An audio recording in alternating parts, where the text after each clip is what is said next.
What's up guys, this is Jake, and in this video we're going to be taking a look at 3 products that I've been seeing in my newsfeed a lot. So I figured I'd go ahead and make a video showcasing these products, and maybe you can either potentially try and sell these yourself, or alternatively you can kind of take inspiration from them and kind of look for products with similar characteristics to these. So these are 3 products that I've been seeing in my newsfeed for at least 2 to 3 weeks, be it on Facebook and Instagram. So normally the more you see it, the more you're going to want to continue to look into it, because the longer you see it on the newsfeed and the more often you see it, the more likely it is that it's performing well.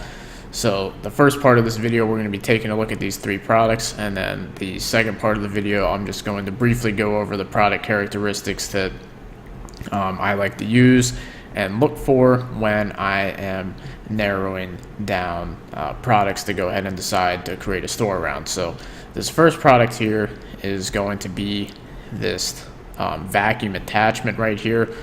So I guess on AliExpress it's going by the Dusty Brush, but essentially it's just an attachment that you go ahead and put on your vacuum, and it helps you reach into certain spaces that a typical vacuum attachment wouldn't be able to do. So you can see that this is sorted by orders here, and a lot of the top vendors here, all of the top 4 vendors, all have over 1,000 orders.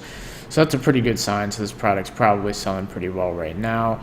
And we come down here, and there's even 2 more vendors with a similar product that's selling, have over 1,000 orders as well. So just to show you where I saw this product, so this was the ad that actually introduced me to this product here. So we can see it attaches to your vacuum, and you can get in a lot of different tight crevices, tight corners. It's pretty cool how it cleans your keyboard and stuff. So it's a pretty neat product. It's a problem-solving product, so it fits some of the criteria I'd like to look for, which we'll be going over later in the video. So as you can see, I came down here and there's a bit.ly link. So if you see my product research video, you know that we can go ahead and see how the bit.ly link is performing. So if we come over here and paste the bit.ly link in here and put the plus sign at the end of the URL, we can see how many clicks it's getting. So we can see that this person started running ads using this bit.ly link on January 5th, where they had 15 clicks, and now as of today on February 6th, this ad has gotten 762 clicks, and obviously the day's not over yet, since it's around 7 p.m. Central right now. So we can see that the ad has been slowly scaled up, so that's a good sign. So if this person has been running the ad for what has now been a full month, and the clicks are being scaled up, that is a pretty good indicator that the product is probably performing well. So this is the first product that has been showing up in my feed a lot that I decided to take a look at and go ahead and showcase in this video. So if we wanted to look more into it, we could look at the comments for buyer intent comments and things like that. And if you want to know more about how to vet products, I'm going to be covering that in the second half of the video, and I also go even more in depth in that on the product research video. So for these next 2 products, I actually don't have the ads for them to show you guys, but you may have seen them if you're if you're categorized as an engaged shopper on Facebook or Instagram. But these products have been showing up in my Facebook and Instagram feed a lot, so I wanted to showcase them as well. So the next one is this portable blender here. So you can see that it's got 3 vendors here that have over 1,000 orders, so that's pretty good. So it doesn't have as many orders as the dust attachment, but it has vendors with a decent amount of orders here. And like I said, I've seen ads from a couple different advertisers in my newsfeed over the past couple weeks selling a product like this or a similar variation of this, so that's always a good sign as well. So this could be another potential product to go ahead and throw through the vetting process, since I've been seeing it a lot on social media. And the last one right here that I'm going to be showcasing in this video is this trail cam. So this one's kind of a unique case, and I chose to showcase this one in the video on purpose because, as you can see, this one doesn't really have that many orders here. So you can see that none of these vendors even have 1,000 orders on the product, which is typically a bad sign. and that would typically turn me off to a product immediately. However, the thing is, I've literally been seeing the same exact ad for this product for probably the last 6 weeks almost. So it's kind of hard to believe that someone would be running an ad for 6 weeks if it wasn't actually, profitable and providing a good return for them. So is this enough to make me go out there and say, oh, well, this is a good product, I want to test it? Not alone. That alone isn't enough, but it is enough for me to maybe think about, well, maybe, they're ordering with a CSV, contacting the supplier directly. Maybe their orders aren't going through AliExpress, or maybe this is a product that, is kind of in a pre-winter stage, meaning that not many people have caught on to it yet, but it's a product that, is doing well for one seller and could eventually do well for other sellers as well. So I wanted to showcase this specific product because like I said, the longer and more often you see ads and products show up in your newsfeed, the more likely that the product is actually performing well. And like I said, I've seen literally the same exact ad for this product for about 6 weeks. However, it doesn't have a lot of sales, but since the product has been advertised that long, that gives me reason to believe that it could potentially be performing well for them.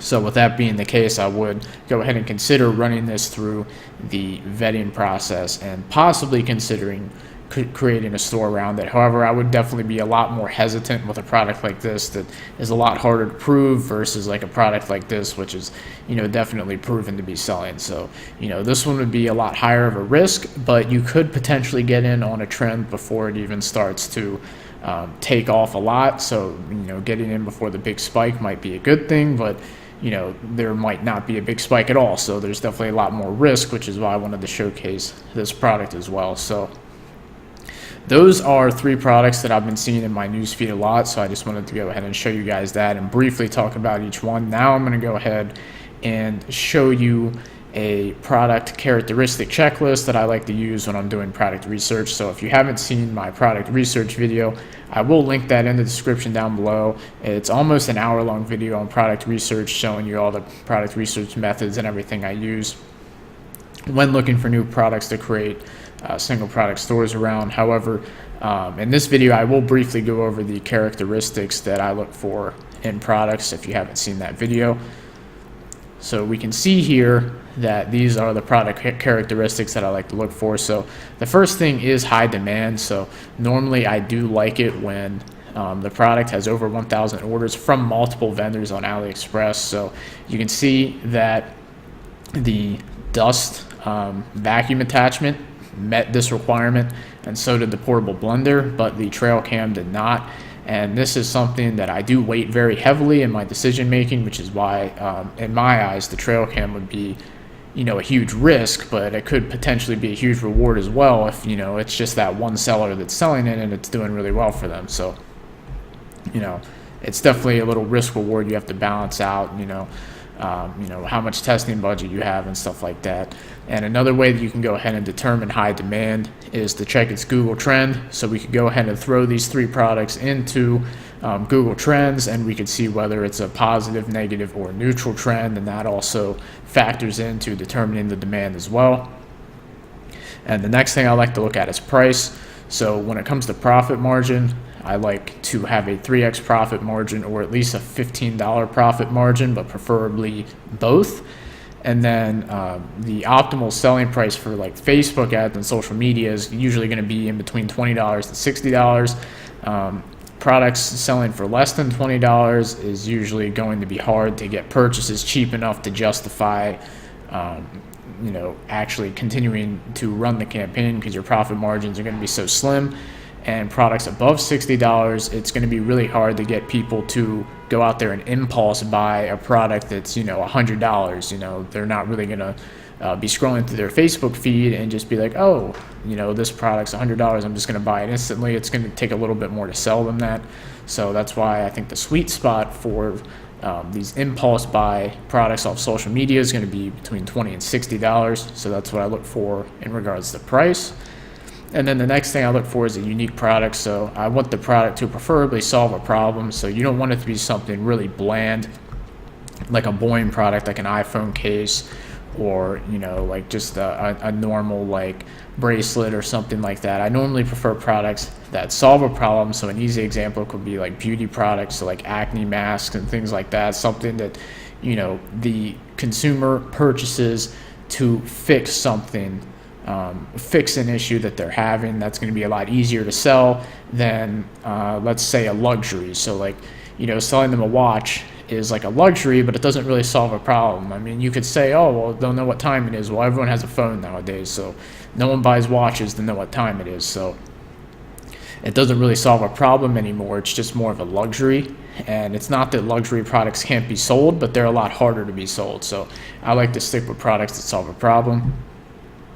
So for example, that vacuum attachment is more of a problem-solving product, because it lets you vacuum places that you normally can't get to with your normal vacuum attachment. So that's an example of a problem-solving product as well. And then the next characteristic would be that the product isn't available in a lot of the mainstream stores. So you don't want the product to just go ahead and be available in Walmart as well. So that vacuum attachment, for example, or the portable blender do seem like products, actually all three of those products do seem like products that could potentially be available in a store like Walmart. So it's something you definitely want to go ahead and look into and see if there's anything unique about them that they can't get in stores. Because most of the time, if someone sees a product like that on social media and they can just go get it from Walmart instead, they're going to feel a lot more comfortable getting it from Walmart than from some random unknown brand that they have no association with online. So if the product's not available in mainstream stores, that's going to be a lot better. And then the next thing is that the product is eye-catching, so that it jumps out in your feeds. That way when you're creating video ads, you have a sufficient scroll stopper, so they're scrolling through their feed and then they're like, oh, this is interesting, I'm going to actually stop what I'm doing and go ahead and watch this ad and then potentially click on it. So you want to make sure it's something eye-catching, it's not something that's really boring. And then the last characteristic I like to look at is that other stores are selling it. So if you go ahead and see Facebook video ads on the product, which in this case, the three products that I showed as examples earlier, I've seen Facebook and Instagram ads, video ads on all of them repeatedly over the past few weeks, which is why I wanted to showcase them in this video. And another thing you can look for is that you see the product on Google search, so you can see the product advertised on Google search ads as well, or maybe in the shopping feed as well. So these are the main four characteristics that I like to look for when it comes to deciding which products to create a single product store around, and I tried to break them down here. And if you're interested in learning more about how I go about product research and selecting products to create stores around, you can check out my product research video, which I'll link in the description down below. And with that said, that's going to be it for this video, and I will see you guys in the next one. Go ahead and give it a thumbs up if you liked it, and subscribe for more content.